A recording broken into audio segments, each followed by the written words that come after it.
before we get into doing actual work, this is all the little pump is.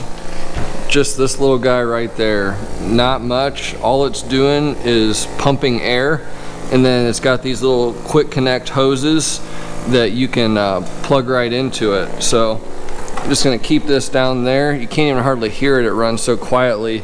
And it's got a switch you can flip on and off, or you can get like a foot switch, you can just bump it on and off, but we'll talk about that more in other videos maybe.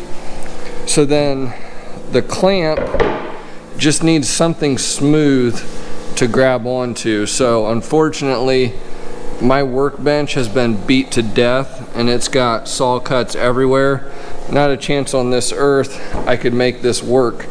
So I just screwed a piece of MDF for now onto the workbench because I got so much to do, and then I'll just take it off when I'm done.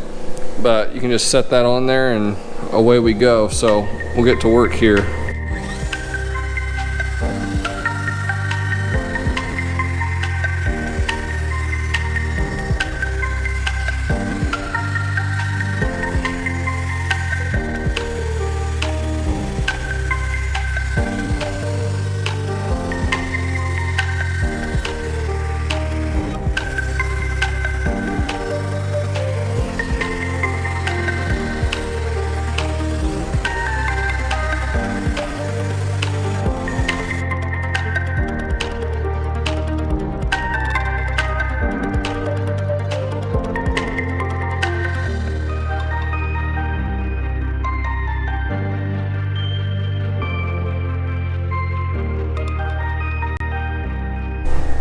I've got to say, pretty incredible. I was able to just tear through all of those end caps in no time at all, and it's just unbelievably handy to just be able to drop it down on there and do whatever you want to do to it.